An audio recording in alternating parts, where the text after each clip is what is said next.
సంఘటన జరిగినప్పుడు అధికారుల ఆత్మస్థైర్యం దెబ్బతిన్నట్టుగా మాట్లాడింది. ఆ అంశం మీద కూడా మీరు చెన్నువాడ ఏదో ఇష్యూ వచ్చినప్పుడు రాష్ట్రంలో హైదరాబాద్ కేంద్రంగా శాంతి భద్రతలకు సంబంధించిన అంశం లోపల ఎప్పుడప్పుడు కఠినంగా గట్టిగా వ్యవహరించాల్సి వస్తుంది.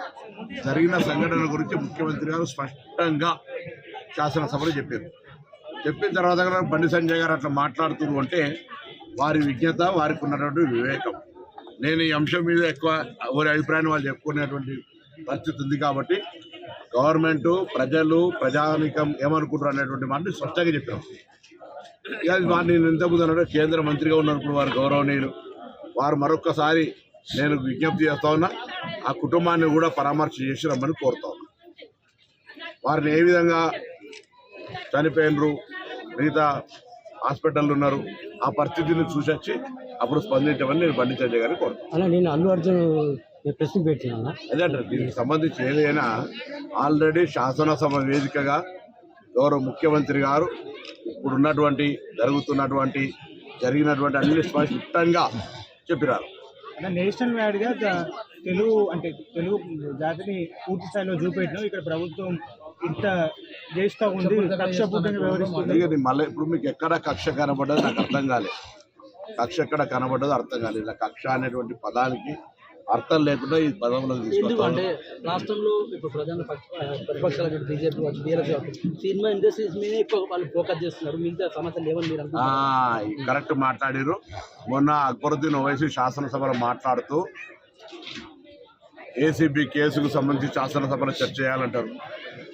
ఏసీబీ కేసు గురించి ఎందుకు శాసనసభలో ఒక వ్యక్తికి సంబంధించి శాసనసభలో ప్రజా సమస్యల గురించి చర్చ చేయమని చెప్పండి. అరే కేసుల నిర్దోషి అయితే నిర్దోషితో నిరూపించుకోమని చెప్తా ఉన్నాం కదా. ఏసీబీ ఒక కేసు పెట్టి దాని తర్వాత ఈడీ ఎన్ఫోర్స్మెంట్ అడుగుతా ఉన్నది. దానికి సంబంధించినటువంటి తప్పు, దానికి సంబంధించి ఏదో అధికారంలోకి వస్తామని మీరు ఇష్టపడి చేసిన ఆ విధానంలో దానికి సంబంధించినటువంటి డబ్బు ట్రాన్స్ఫర్ విషయంలో కూడా పొరపాటు జరిగితే ఏసీబీ అట్రాక్ట్ అయింది. అచ్చా మాకు మేముగా సోమోటో ఏదో మేము పిటిషన్ ఇచ్చి కేసు పెట్టింది కాదు. మున్సిపల్ శాఖ ఫిర్యాదు మేరకు దాని తదుపరి ఒక ప్రజాప్రతినిధికి సంబంధించిన విచారణ జరగాలన్నప్పుడు గవర్నర్ గారు అనుమతి కావాలంటే గవర్నర్ గారిని ఊరూరికనే అనుమతి ఇవ్వలే. గవర్నర్ గారు కూడా న్యాయ నిపుణులతో, అటార్నీ జనరల్తో సలహా తీసుకొని ఇచ్చినాడు.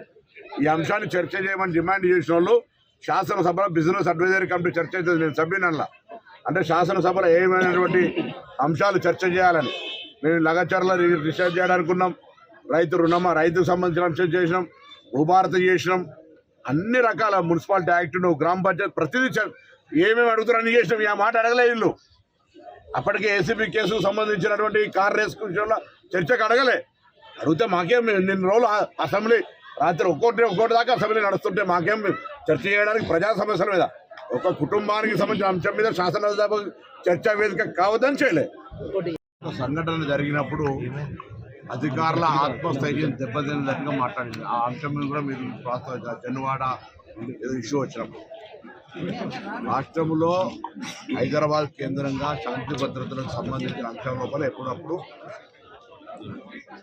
కఠినంగా గట్టిగా వ్యవహరించాల్సి వస్తుంది. జరిగిన సంఘటన గురించి ముఖ్యమంత్రి గారు స్పష్టంగా శాసనసభలో చెప్పిన తర్వాత కూడా బండి సంజయ్ గారు అట్లా మాట్లాడుతున్నారు అంటే వారి విజ్ఞత, వారికి ఉన్నటువంటి వివేకం. నేను ఈ అంశం మీద ఎక్కువ వారి అభిప్రాయాన్ని వాళ్ళు చెప్పుకునేటువంటి పరిస్థితి ఉంది కాబట్టి గవర్నమెంట్, ప్రజలు, ప్రజానికం ఏమనుకుంటారు అనేటువంటి మాటని స్పష్టంగా చెప్పాను. ఇక నేను ఇంతకుముందు అన్నాడు కేంద్ర మంత్రిగా ఉన్నప్పుడు వారు గౌరవనీయులు, వారు మరొక్కసారి నేను విజ్ఞప్తి చేస్తా ఉన్నా, ఆ కుటుంబాన్ని కూడా పరామర్శ చేసి రమ్మని కోరుతా ఉన్నా.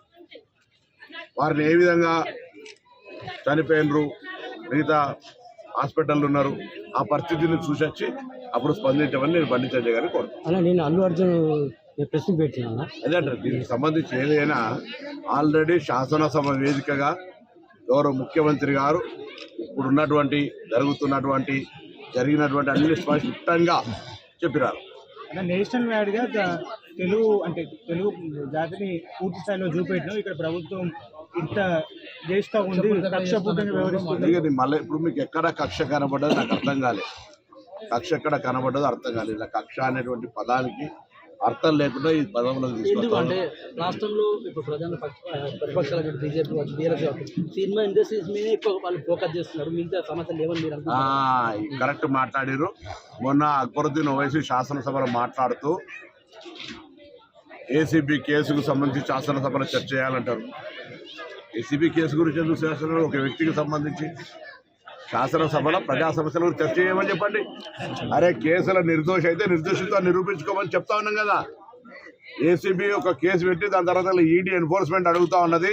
దానికి సంబంధించినటువంటి తప్పు, దానికి సంబంధించి ఏదో అధికారంలోకి వస్తామని మీరు ఇష్టపడి చేసిన ఆ విధానంలో దానికి సంబంధించినటువంటి డబ్బు ట్రాన్స్ఫర్ విషయంలో కూడా పొరపాటు జరిగితే ఏసీబీ అట్రాక్ట్ అయింది.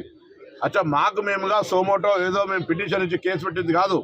మున్సిపల్ శాఖ ఫిర్యాదు మేరకు దాని తదుపరి ఒక ప్రజాప్రతినిధికి సంబంధించిన విచారణ జరగాలన్నప్పుడు గవర్నర్ గారు అనుమతి కావాలంటే గవర్నర్ గారిని ఊరూరికనే అనుమతి ఇవ్వలే. గవర్నర్ గారు కూడా న్యాయ నిపుణులతో అటార్నీ జనరల్ తోటి సలహా తీసుకొని ఇచ్చినాడు. ఈ అంశాన్ని చర్చ చేయమని డిమాండ్ చేసిన వాళ్ళు శాసనసభలో బిజినెస్ అడ్వైజరీ కమిటీ చర్చ అవుతుంది. నేను సభ్యునల్లా అంటే శాసనసభలో ఏమైనటువంటి అంశాలు చర్చ చేయాలని మేము లగచర్ల రీసెర్చ్ చేయడానుకున్నాం. రైతుకు సంబంధించిన అంశం చేసినాం, భూభారత చేసినాం, అన్ని రకాల మున్సిపాలిటీ యాక్ట్, గ్రామ పంచాయతీ ప్రతిదీ ఏమేమి అడుగుతారు అన్ని చేసినాం. ఈ మాట అడగలే వీళ్ళు. అప్పటికే ఏసీబీ కేసుకు సంబంధించినటువంటి కార్ రేస్ విషయంలో చర్చకు అడగలే. అడిగితే మాకేం నిన్న రోజులు అసెంబ్లీ రాత్రి ఒక్కోటి దాకా అసెంబ్లీ నడుస్తుంటే మాకేం చర్చ చేయడానికి ప్రజా సమస్యల మీద ఒక కుటుంబానికి సంబంధించిన అంశం మీద శాసనసభ చర్చా వేదిక కావద్దని చేయలే. సంఘటన జరిగినప్పుడు అధికారుల ఆత్మస్థైర్యం దెబ్బతిన్నట్టుగా మాట్లాడింది. ఆ అంశం మీద కూడా మీరు చెన్నువాడ ఏదో ఇష్యూ వచ్చినప్పుడు రాష్ట్రంలో హైదరాబాద్ కేంద్రంగా శాంతి భద్రతలకు సంబంధించిన అంశం లోపల ఎప్పుడప్పుడు కఠినంగా గట్టిగా వ్యవహరించాల్సి వస్తుంది. జరిగిన సంఘటన గురించి ముఖ్యమంత్రి గారు స్పష్టంగా శాసనసభలో చెప్పిన తర్వాత కూడా బండి సంజయ్ గారు అట్లా మాట్లాడుతున్నారు అంటే వారి విజ్ఞత, వారికి ఉన్నటువంటి వివేకం. నేను ఈ అంశం మీద ఎక్కువ ఎవరి అభిప్రాయాన్ని వాళ్ళు చెప్పుకునేటువంటి పరిస్థితి ఉంది కాబట్టి గవర్నమెంటు, ప్రజలు, ప్రజానికం ఏమనుకుంటారు అనేటువంటి మాటని స్పష్టంగా చెప్పాను. ఇక నేను ఇంతకుముందు అన్నాడు కేంద్ర మంత్రిగా ఉన్నప్పుడు వారు గౌరవనీయులు, వారు మరొక్కసారి నేను విజ్ఞప్తి చేస్తా ఉన్నా ఆ కుటుంబాన్ని కూడా పరామర్శ చేసి రమ్మని కోరుతా ఉన్నా.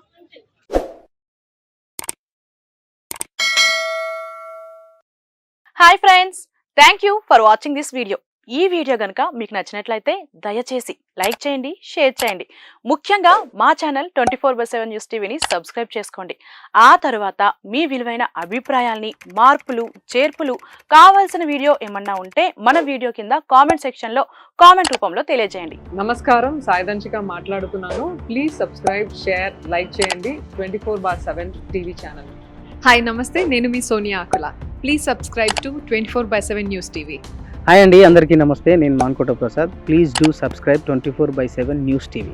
Political, entertainment and infotainment updates కోసం like, share, subscribe 24/7 news TV.